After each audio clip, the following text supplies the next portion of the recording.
Okay तो ये वाला जो अभी हम लोग न्यूमेरिक सॉल्व करेंगे तो उसमें है आपका वैल्यूएशन इन्वेस्टमेंट स्ट्रेटजीज का part. So different different investment strategies हैं।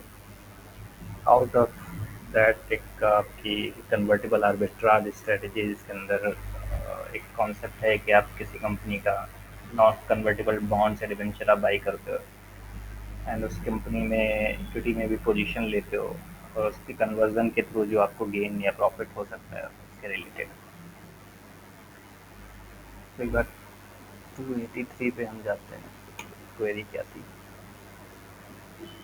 तो क्वेरी सिंपल थी कि डेटा उन्होंने दे रखा है कि data as on April 2022 first को एक इन्वेस्टर है जिसने कन्वर्टेबल बॉन्ड 12% कूपन पे बाई किया हुआ जिसकी फेस वैल्यू 1000 है।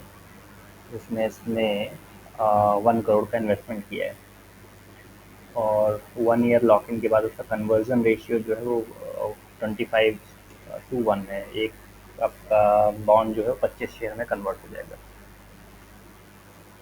उस 1 करोड़ का जो उसने इन्वेस्टमेंट किया उसके लिए उसने सिर्फ 20 लाख रुपीज़ का इन्वेस्टमेंट किया हुआ है एंड बाकी जो 80% है उसने बोरोड कैपिटल किया हुआ है।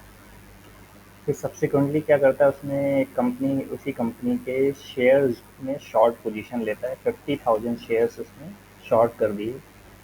शेयर की जो फेस वैल्यू है 5 रुपीज़ पर शेयर है और उस समय उसका जो प्राइस था वो 40 रुपये था। क्योंकि उसने शॉर्ट किया तो उस पर उसको बोरोइंग फीस भी लग रही शॉर्ट पोजीशन के लिए। पर रुपीज़ जो है पर शेयर का 5 रुपये का चार्जेस लग रहे हैं। फिर 1 साल बाद का डेटा इन्होंने दे रखा है जैसे डिविडेंड डिक्लेयर हुआ इक्विटी शेयर्स पे, कन्वर्टेबल बॉन्ड का उस समय प्राइस क्या हुआ एंड इक्विटी शेयर्स का प्राइस उस समय क्या हुआ। तो हमें इस चीज़ को यहाँ पे कैलकुलेट करना है कि इस पूरी स्ट्रैटेजी से उसको एक्चुअल टोटल प्रॉफिट कितना हुआ। तो सिंपल सा कॉस्ट अपने को दे ही रखी है और कुछ वेरिएबल और कॉस्ट के हैं जैसे एक इंटरेस्ट वाला है वो लग जाएगा एडिशनल कॉस्ट और गेन कितना है वो कैलकुलेट करना है। तो बुक में थोड़ा सा दे रखा है अलग तरीके से। इसको मैंने थोड़ा सा अपने एंड से सॉल्व किया जैसे कि सिंपली ये है जो डेटा दे रखा था। लॉन्ग कन्वर्टेबल इसने 12% का बॉन्ड बाई किया था 1 करोड़ के। अब 1 साल बाद क्या होगा इस कन्वर्टेबल बॉन्ड से आपको क्या मिलेगा? एक जो कूपन है वो मिलेगा दैट इज़ 12%। मैंने इसका कूपन ले लिया है कि 1 करोड़ पे इसको 12 लाख का 12% कूपन मिल जाएगा। कन्वर्जन रेशियो को भी ऐसा छोड़ देते हैं। फिर कैपिटल इन्वेस्टेड 20 लाख, 80 लाख रुपये से उसने बोरो किया था। तो बोरोड में इसको इंटरेस्ट लग रहा है 10% का। सो ये क्या है एडिशनल चार्ज है इस पर। सो दैट इज़ उस पर 10% लगेगा तो 8 लाख का उसको इंटरेस्ट पेमेंट करना पड़ेगा। देन अगेन फिर आता है शॉर्ट जो पोजीशन की थी उसने कंपनी में 50,000 शेयर्स में। तो 50,000 शेयर जो उसने बाई किए शॉर्ट पोजीशन पे हमने बताया कि बोरोइंग फीस उसको लग रही है पर शेयर 5 रुपीज़ की। तो इसकी कॉस्ट कितनी जाएगी इसको? So that is we have calculated यहाँ पे कि 25 लाख इसको शॉर्ट पोजीशन के लिए इसको पैसा देना पड़ेगा। तो ये आपका इन सब की जो है कॉस्ट या कैश फ्लोज हो गया। फिर देन 1 ईयर लेटर जब हमारा डेटा आएगा 1 ईयर लेटर के अंदर डिविडेंड डिक्लेयर हुआ है। तो 2 रुपये का पर डिविडेंड इसको डिक्लेयर हुआ है। बट व्हाट हैपन कि इसने बाई तो किया नहीं है, शॉर्ट करके रखा है पोजीशन को। तो शॉर्ट पोजीशन पे इसको डिविडेंड तो मिलेगा नहीं। दैट मीन ये अपॉर्चुनिटी इसने लॉस की है। तो अपॉर्चुनिटी लॉस यहाँ पे इसको 50,000 शेयर्स पे 2 रुपये का दैट मीन 1 लाख रुपीज़ का यहाँ पे अपॉर्चुनिटी लॉस हुआ है। फिर अब आता है कन्वर्टेबल बॉन्ड का प्राइस क्या हो गया उस समय से। 1050 समय कितना था 1,000, तो 50 रुपये से इंक्रीमेंट हो गया। तो अब कन्वर्टेबल बॉन्ड को अगर कन्वर्ट कराते हैं तो हमें कितना बेनिफिट होगा, हम यहाँ पे इसको कैलकुलेट करने वाले हैं। उसको मैंने कैलकुलेट सिंपली किया है कि पहले तो अ, हाँ, ये आपका अभी जो क्या कहते हैं, अभी जो शेयर प्राइस है, पहले कैलकुलेट करते हैं कि कितने इसको मिलने चाहिए। तो मिलने क्या 10,000 से एक 1,000 की फेस वैल्यू थी, वन वन करोड़ के आसपास उसने इन्वेस्टमेंट किया था। तो उसको 1 करोड़ को अगर हम 1,000 से डिवाइड कर देते हैं तो लगभग वही आपका 10,000 के आसपास शेयर्स जो है उसको मिलने चाहिए। अ, ये क्या कहते हैं, इसकी नंबर ऑफ बॉन्ड्स हो जाएंगे 1,000, 10,000 इसके नंबर ऑफ बॉन्ड्स उसने बाई किए थे। फिर हम ये देख रहे हैं कि कन्वर्जन प्राइस क्या था, इसका कन्वर्जन रेशियो, एक बॉन्ड पे 25 शेयर मिल रहे हैं। उसको कितने कितने शेयर्स मिलने चाहिए, 25 से मल्टीप्लाई कराना रहते हैं, 25,000 मिलने चाहिए टोटल के टोटल। बट अगर ये कन्वर्ट कराता है, अभी तो ये टोटल शेयर्स का है, कन्वर्ट करा रहा है, तो इसको हुआ क्या, इसने 40 रुपये पे उस समय उसका शेयर प्राइस था जब उसने बाई किया था। अभी जो इसको बाई करे, अभी इसका शेयर प्राइस कितना हो गया है, 42 रुपये। तो ये 2.5 रुपये का इसका गेन हो जाएगा। तो ये 2.5 रुपये हमने यहाँ पे इसको मल्टीप्लाई कराते हैं, तो ये आपका आ गया 6,25,000 का प्रॉफिट बाई कन्वर्टिंग, ये आप क्या कहते हैं, बॉन्ड। ये नेट नेट गेन आ जाएगा। और उसको दूसरा तरीका वही था कि टोटल कॉस्ट पहले निकालते, टोटल से मल्टीप्लाई कराते। तो सेकंड दूसरा आ जाता है, यहाँ पे 42 अभी करते तो अब इसको फिर मैं माइनस करता यहाँ जाके, तब भी उतना ही आपका गेन आता है। सो दैट इज़ वाई ये सिंपली कैलकुलेट हुआ है कि आपने यहाँ पे क्या कहते हैं, टोटल को उसकी फेस वैल्यू से डिवाइड कर दिया, मल्टीप्लाई कर दिया कन्वर्जन रेशियो से, और जो नेट गेन था 2.5 रुपीज़ का, वो कैलकुलेट कर लिया है। तो टोटल ये गेन आ जाएगा हमारे पास कन्वर्जन ऑफ बॉन्ड से। उसके बाद इक्विटी शेयर प्राइस का क्या होगा। इक्विटी शेयर प्राइस में क्या हो रहा है कि हमने जो 40 रुपये पे शॉर्ट किया था उसका प्राइस बढ़ गया है, 42 रुपये पे हो गया है। तो उसका मतलब ये है कि आज 2.5 रुपये का उसको लॉस हो रहा है इक्विटी शेयर्स पे। वो सिंपली वही हमने जो, या तो 2.5 रुपये माइन ये प्राइस का डिफरेंस ले लिया है और उसके नंबर ऑफ शेयर से मल्टीप्लाई करा दिया। इसका मतलब है इक्विटी इन्वेस्टमेंट पे उसको लगभग 1,25,000 का लॉस हुआ, बॉन्ड कन्वर्जन पे उसको 6,25,000 का प्रॉफिट हुआ है। तो ये तो सारा कैश फ्लो जो है, फिर क्या करते हैं, टोटल गेन कैलकुलेट करने के लिए हम सारा कैश फ्लो जो है वो कम कर ले रहे हैं यहाँ पे। तो टोटल उसने जो गेन किया वो 5,50,000 का किया है ओवरऑल इस स्ट्रैटेजी से। और इन्वेस्टमेंट कितना किया था इसने, ओनली 20,000, सॉरी 20 लाख किया था, बिकॉज बाकी तो बोरोड कैपिटल थी। तो अब इसका रिटर्न ऑन इन्वेस्टमेंट कितना हो जाएगा, दैट इज कैलकुलेटेड कि 55,000 का गेन है और 20 लाख का आर ओ आई कैलकुलेट, वो 55,000 का gain out of 20 lakh investment. तो that is your return on investment 27%। तो ये एक आपकी कन्वर्टेबल स्ट्रेटजी होगी। इसी तरह सेकंड स्ट्रेटजी जो आती है वो होती है कि इवेंट ड्रिवन स्ट्रेटजीज के अंदर मर्जर एक्विजिशन होते हैं। तो मर्जर, यहाँ पे मर्जर की बात होगी, जो नेक्स्ट इन्होंने एक्टिविटी दे रखी है। तो मर्जर में इन्होंने जैसे विट्राज में कॉन्सेप्ट ये दिया है कि जैसे कोई कंपनी है, एक बड़ी कंपनी है, दूसरी कंपनी को बाई कर रही है और उसके बाद वो मर्ज कर देगी। तो उस केस में क्या करते हैं लोग, जो टारगेट कंपनी होती है, स्ट्रैटेजी के अकॉर्डिंग टारगेट कंपनी के शेयर्स को ये लोग बाई करते हैं, और जो एक्वायरर कंपनी होती है उसको कंपनीज के उसके शेयर्स को लोग शॉर्ट कर देते हैं। और उसका दो रीज़न है। पहले एक्वायर जो टारगेट कंपनीज होती है जनरली इसको बाई करने के लिए क्या करते हैं, जो एक्वायरर कंपनी होती है वो प्रीमियम पे करके ही उसको बाई करने की कोशिश करती है।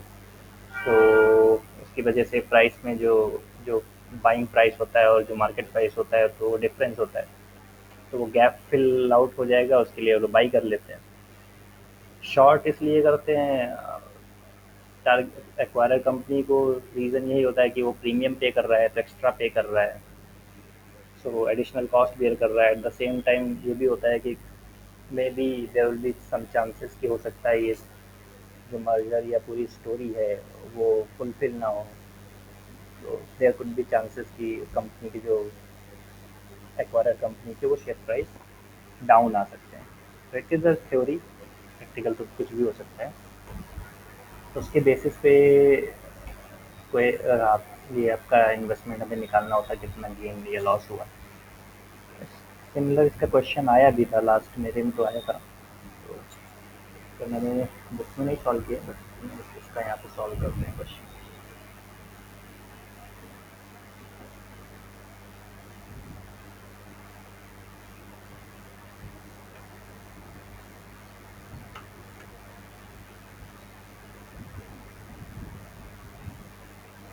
तो इसका कहना है कि एक एक्वायरिंग कंपनी है आईडी, उसका शेयर प्राइस जो है वो दे रखा है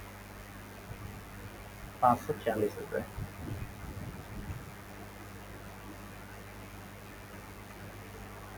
उसके बाद सेकंड कंपनी है जो टारगेट कंपनी है सी एफ का इक्विटी प्राइस दे रखा है। दोनों का प्राइस हम लोग डाल लेते हैं यहाँ पे 540 रुपीज़, उसका है 3925। ये है हमारा मर्जर आर्बिट्राज।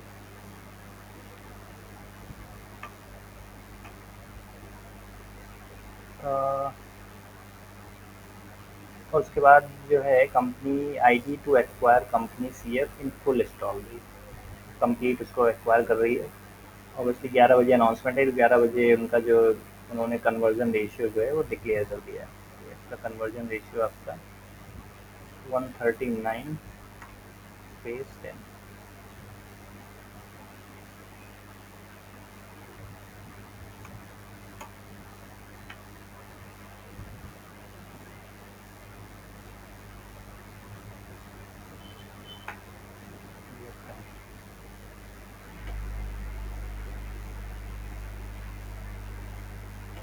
मतलब ये है कि जो कंपनी बाई कर रहे हैं उसके 139 शेयर्स के बदले लोग अपनी कंपनी के 10 शेयर देने वाले हैं। And at the same day जो है क्लोजिंग प्राइसेस जो हैं वो इन्होंने दे रखा है कि day at the same time के सेम डे पे इनके क्लोजिंग प्राइसेस क्या हैं।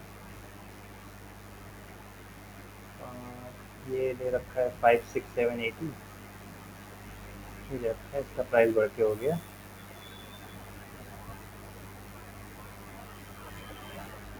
Position taken by the fund M A S on 11 बज के 2 मिनट पे 1 बजे 11 बज के 1 मिनट पे अनाउंसमेंट आई थी। 1 लाख शेयर इसने बाई किए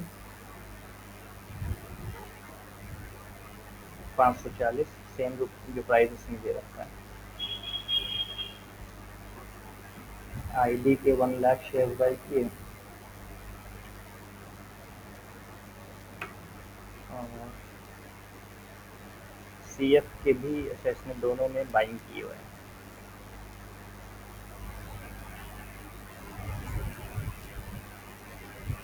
1 लाख शेयर 10 लाख शेयर ने यहाँ पे बाई किए।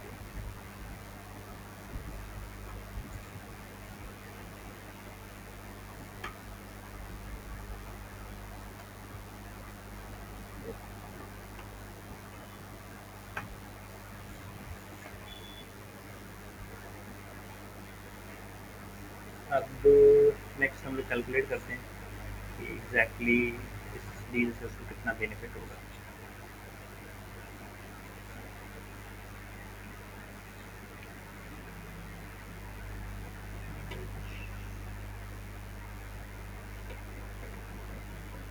5.2 करोड़ इसने इधर कर दिया, 2.9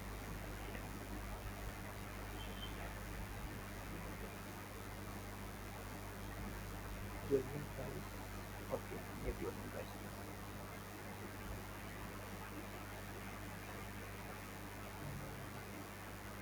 अब इसकी कॉस्ट हम निकालते हैं बेस्ड ऑन जो उसने बाइंग किया था, बाइंग किया है यहाँ पे, तो बाई की कॉस्ट एक बार निकाल लेते हैं।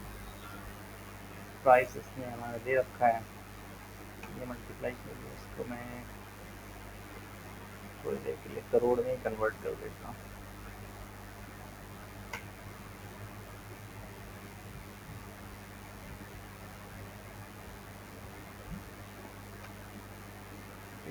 ये होगी बाई की कॉस्ट दोनों की।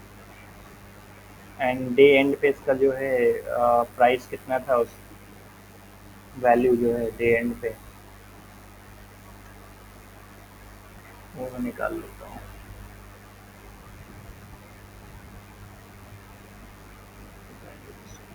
41 रुपये 10 पैसे।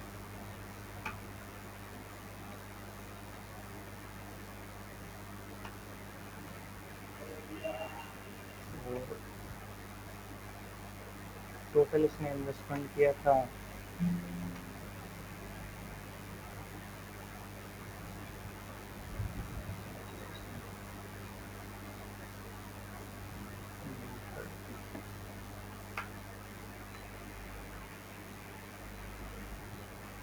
तो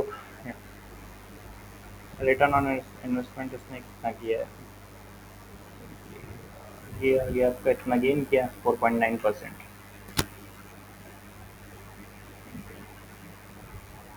but with in the one day by successfully.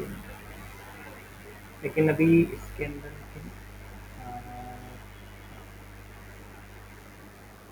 ये क्वेरी नहीं दे रखी है कि इन केस ये कन्वर्ट कराता, अभी जैसे हम इसको इम्प्लीमेंट करके कन्वर्ट कराता और एक साल बाद उसका प्राइस क्या होता, वो स्ट्रैटेजी अगर वो डेटा दे रखा होता तो वहाँ पे केसेस अलग हो जाते हैं। मतलब अगर मर्जर को कंप्लीट होने देता, तो मान लीजिए एक 10, जैसे सिंपली यहाँ पे अगर हम यूज़ करें इस चीज़ को, सी एफ जो है सेकंड कंपनी सी एफ, इसको उस एक पूरी रिजॉल्व हो जाएगी उस कंपनी में, आईडी के अंदर चली जाएगी, तो इसका मतलब है कि अगर ये मैं 139 से इसको डिवाइड करूँ और उसके बदले इसको 10 शेयर्स मिलेंगे, तो लगभग इसको 70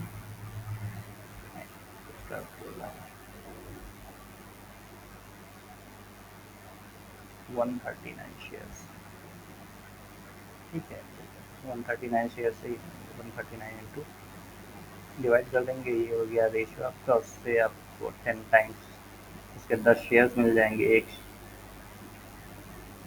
तो इतने टोटल इसके कंपनी को मिलेंगे जाके शेयर्स। तो उस हिसाब से अगर मैं उस समय मान लो जो भी प्राइस दिया रहे होगा, कि आज की डेट में पर्टिकुलर डेट में उस कंपनी का शेयर क्या है, वैल्यू क्या है, तो यहाँ पे ये उससे मल्टीप्लाई करा देंगे तो टोटल अपने पास इन्वेस्टमेंट आ जाएगा। तो इसमें टोटल इन्वेस्टमेंट जैसे यहाँ पे 93,000 कुछ 93 लाख के आसपास किया था, और ये कन्वर्ट करेंगे तो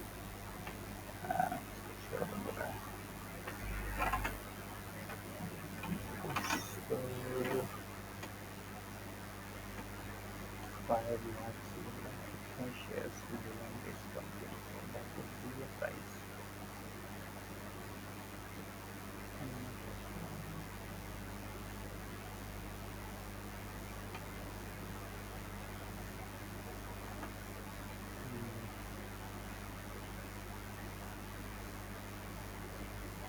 ये तो इसके मिलेंगे, ठीक है, उस समय ये वाली भी इसकी, इसके एग्जिस्टिंग शेयर भी तो उस कंपनी के होंगे, तो दैट इज जो टोटल जो गेन आ जाएगा, I think this will be this,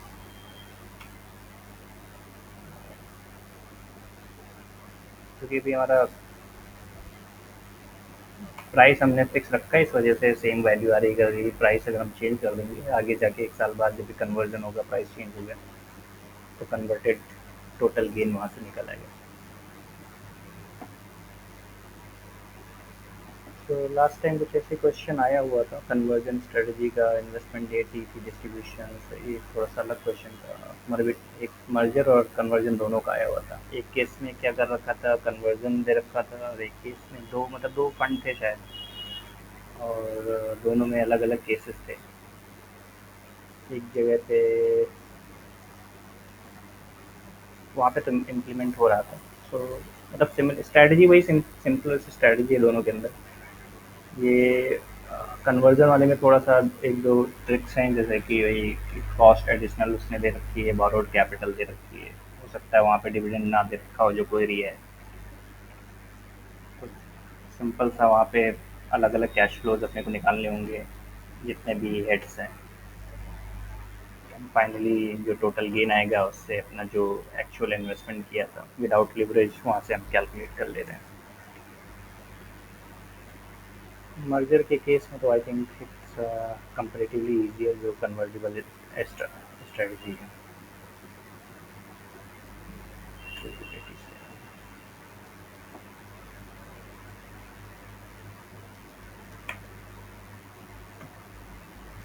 तो अभी के लिए दो स्ट्रेटजीज करते हैं, उसके बाद नेक्स्ट वैल्यू हम लोग उस पर देखेंगे।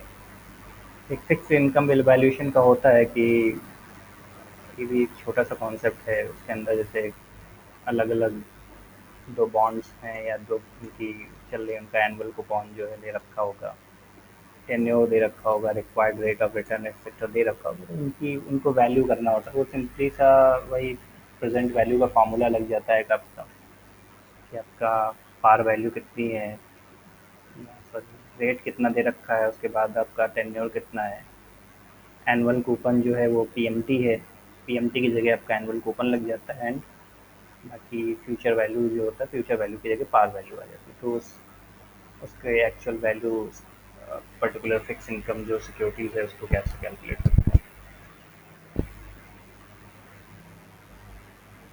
बाकी एसेट वैल्यूएशन रिप्लेसमेंट वाला है, ये थोड़ा सा लेंदी है, इसको नेक्स्ट वीडियो में देखेंगे।